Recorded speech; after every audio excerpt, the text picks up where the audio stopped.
Bonjour, Yann Monguéburu, je suis président du syndicat des mobilités de l'Aire grenobloise. Aujourd'hui, on inaugure le service M-Covoit Ligne Plus, ligne de covoiturage dans la région grenobloise. L'occasion pour moi, pour vous, de tester le service. Allez, on y va. J'ouvre mon application M-Covoit. Je déclare que je suis passager. Mon conducteur va arriver. Je m'appelle Thomas Matingue, je suis fondateur d'Ecov et je profite de l'inauguration du service M-Covoit Ligne Plus pour utiliser le service en tant que conducteur. D'ailleurs, je viens d'avoir une notification, je vais chercher mon passager.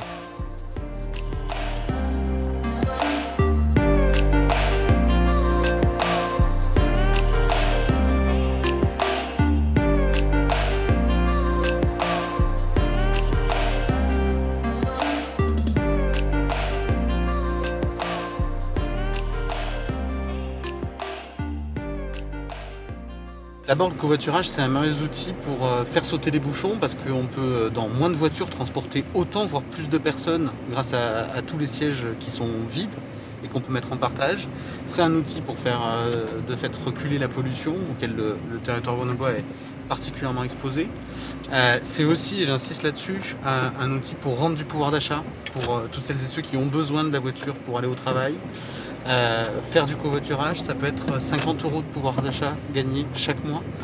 Et ça fait 3 bonnes raisons pour que les collectivités y mettent de l'énergie, des moyens et que la collectivité serve de tiers de confiance aussi pour permettre de trouver son partenaire de covoiturage. Si on veut arriver à vraiment changer les comportements, permettre aux gens de covoiturer très simplement, il faut s'intéresser à l'aménagement du territoire, à la structuration du service, à la qualité du service. Et ça, c'est pas du tout possible pour des opérateurs purement privés. Il y a forcément besoin d'intervention de la collectivité qui elle-même y trouve un nouvel intérêt, mais qui est aussi garante de la cohérence du déploiement du covoiturage.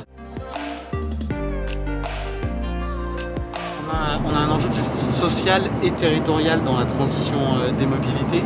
Et quand on est dans un territoire peu dense ou quand on fait des dizaines de kilomètres, on a besoin de pouvoir reconnaître que la voiture peut être un outil pertinent.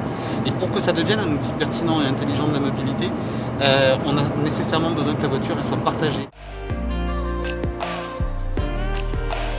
Le service, il s'adresse à toutes et tous, où que l'on vive, et quel que soit le motif de son déplacement, on peut utiliser le service public de covoiturage dans le Grésivaudan, dans le Voironnais, dans la métropole grenobloise.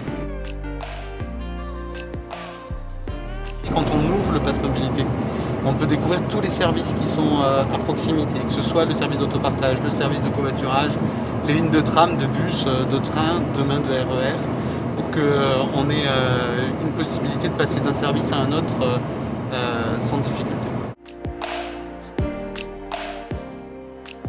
Tout d'abord, on déploie ces lignes de covoiturage à haut niveau de service dans un cadre qui est unique pour l'instant, puisqu'il y a une voie réservée pour les covoitureurs.